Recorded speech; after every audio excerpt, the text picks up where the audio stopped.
Good morning. কেমন আছেন সবাই? আশা করি সবাই ভালো আছেন।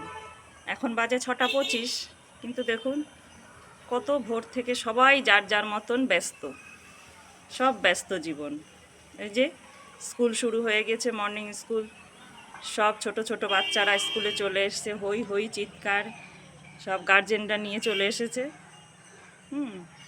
আর আমি কালকে গত রাতে জামা কাপড় ভিজিয়ে রেখেছিলাম কাচবো বলে, কিন্তু আর এমন আলসেমি লাগলো আমি আর কাচতে পারিনি।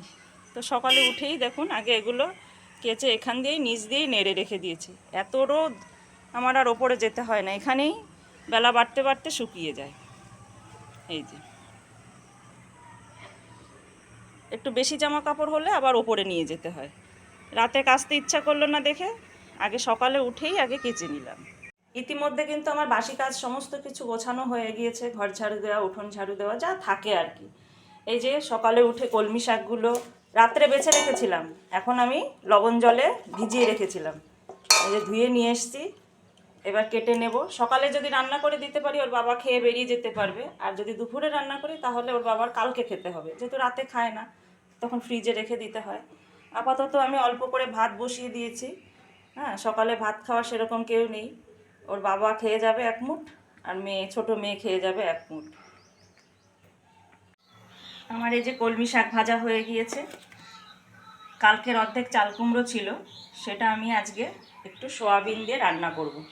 কালকে রান্না করেছিলাম মুগ ডাল দিয়ে, ওই জন্য সয়াবিন সেদ্ধ বসিয়ে দিয়েছে। এটা হোক, তত সময় একটু চা খেয়ে নিই। ওর বাবা উঠে গেছে, আমরা দুজনে একটু চা খেয়ে নিই, সয়াবিনটা সেদ্ধ হতে থাক। চলুন চাল কুমড়ো রান্নাটা করে নিই।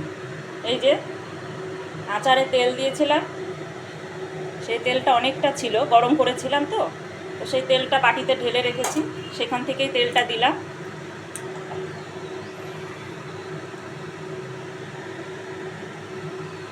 5 ফোড়ন দিয়ে দিলাম।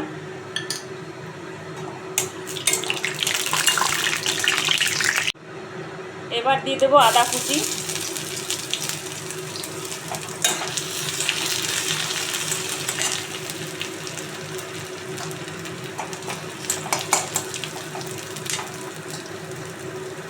সয়াবিন সেদ্ধগুলো করে রেখেছিলাম, এগুলো দিয়ে নেড়ে চেড়ে নেব।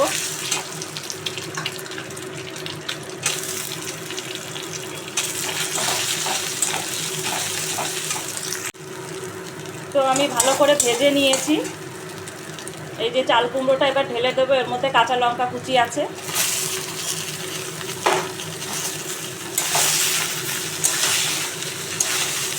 এই তরকারিটা রুটি দিয়ে খেতেও ভালো লাগবে, ভাত দিয়ে খেতেও ভালো লাগবে, সেই জন্য আমি এটা সকালেই করলাম, যাতে ওর বাবা রুটির সঙ্গে দিয়েও দিতে পারি, খেয়েও যেতে পারবে।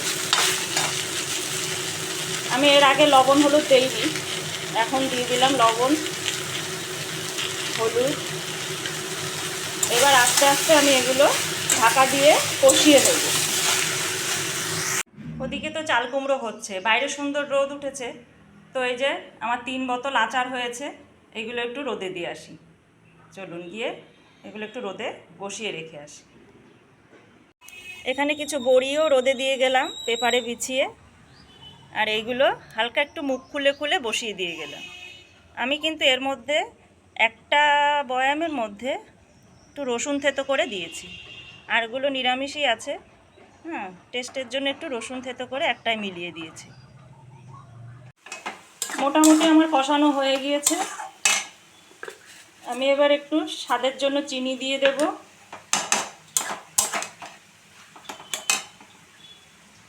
ভাজা জিরের গুঁড়ো দিয়ে দেব। যারা নিরামিষ খেতে পছন্দ করেন এগুলো তারাই একমাত্র বেশি পছন্দ করবেন, আর নতুবা যারা আমিষ খেতে পছন্দ করেন তারা তো চিংড়ি মাছ, মাছের মাথা, যে কোনো কিছু দিয়েই রান্না করতে পারবেন। আমার আবার অন্য কিছু যদি মাছ দিই তাহলে 2 মেয়ে খাবে না, ওরা একটু মাছ ছাড়া খেতেই বেশি পছন্দ করে, ওদের জন্যই আমরাও এই সবাই একই রকম খাই। একটু আটার গুঁড়ো ছড়িয়ে দেব, পিটুলি দিয়ে দিলাম, আজকে গুলিয়ে দেইনি, যেহেতু একটু রস আছে চাল কুমড়োর মধ্যে, সেই হয়তো একটু আটার গুঁড়ো ছড়িয়ে দিলাম, ওতেই হয়ে যাবে। তো যাই হোক, আমি নুন মিষ্টি দেখে নিয়েছি, এবার নামিয়ে নেব। 8টা বাজতে এখনও 10 মিনিট বাকি। আমার এর মধ্যে রান্না হয়ে গিয়েছে ভাত, কলমি শাক ভাজা, এই যে নিরামিষ চাল কুমড়ো ঘন্ট সয়াবিন দিয়ে করেছি। এটাই ওর বাবার রুটির সঙ্গে টিফিনে দিয়ে দেব। এই যে রুটিও হয়ে গিয়েছে। মেয়ে আজকে রুটি নেবে না, ওর জন্য কালকে যে সুজি করে রেখেছিলাম ওটাই ও নিয়ে যাবে। এই আর ওর বাবার এই যে ফল কেটে রেখেছি, নিয়ে যাবে টিফিনে। মেয়ে যে ফলের জুসটা খেয়ে যাবে মোসাম্বির, কারণ টাইম পায় না তো। ওকে সব গুছিয়ে দিয়েছি, ওকে রেডি করে দিয়েছি। এখন ও খাইয়ে দেবো কটা ভাত, বেশি তো খাবে না, এক মুঠ খাবে। ওই খেয়ে এখন ও বেরোবে, এখন পরপর বেরোবে, ও বেরোবে, ওর বাবা বেরোবে। সকালে সব বেরিয়ে যাওয়ার পরে বাসনপত্র মেজে গ্যাস মুছে সব পরিষ্কার করে গুছিয়ে রেখেছি।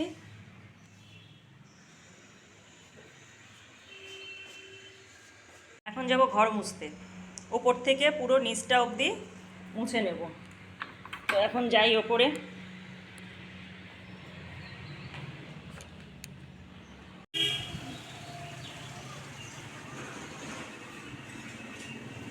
উপরের ব্যালকনির ফুলগুলো দেখুন, সব গাছে জল দেওয়া হয়ে গেছে। এই যে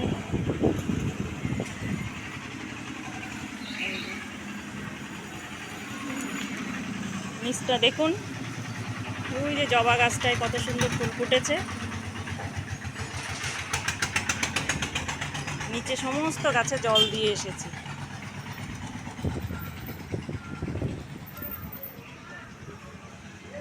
তো দেখিয়ে দিলাম, এবার আমি ঘরটা মুছে নেব। চলে তো এলাম সমস্ত কাজকর্ম সেরে রান্নাঘরে। কী যে রান্না করব তাও বুঝতে পারছি না।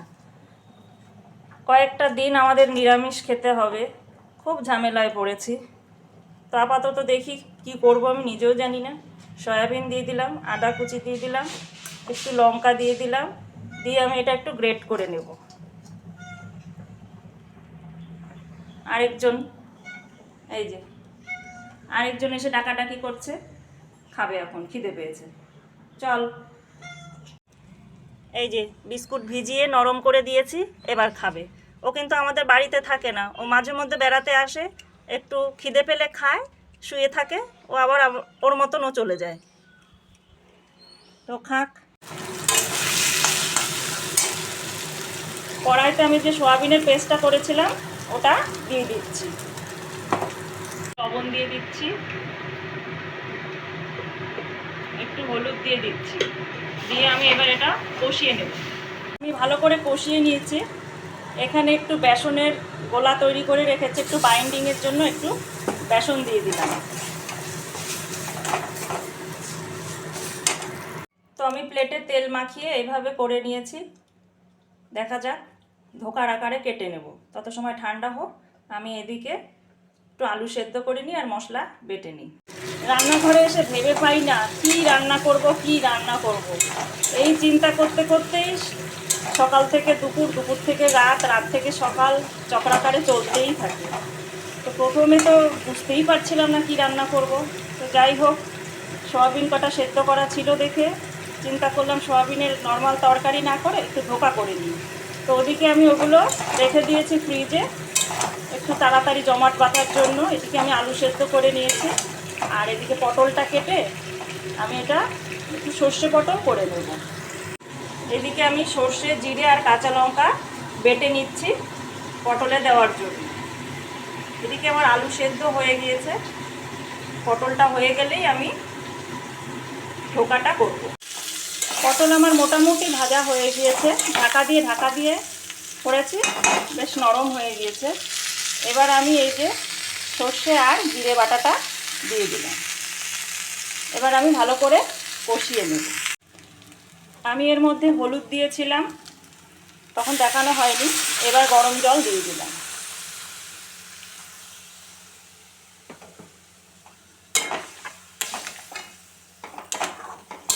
এবার আরেকটু জাল দিয়ে নেব, পটলটা আরেকটু মজবে, ঝোলটা একটু গা মাখা হবে। তারপরে নুন মিষ্টি চেক করে নামিয়ে নেব। কড়াইতে তেল দিয়ে দিয়েছি। এখানে আমার এই যে পটল সর্ষে হয়ে গিয়েছে, আর আমি এই যে সয়াবিনের ধোকাগুলো এইভাবে পিস পিস করে কেটে নিয়েছি। এবার তেলে হালকা করে ভেজে নেব।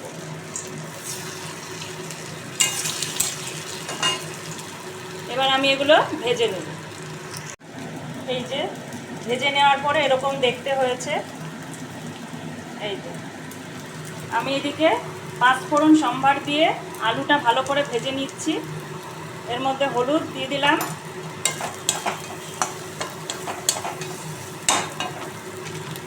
একটু ধনের গুঁড়ো দিয়ে দিচ্ছি, আর একটু আদা আর কাঁচা লঙ্কা বেটে রেখেছি, এটা দিয়ে দিচ্ছি। এবার একটু সামান্য জল দিয়ে আমি কষিয়ে নেব।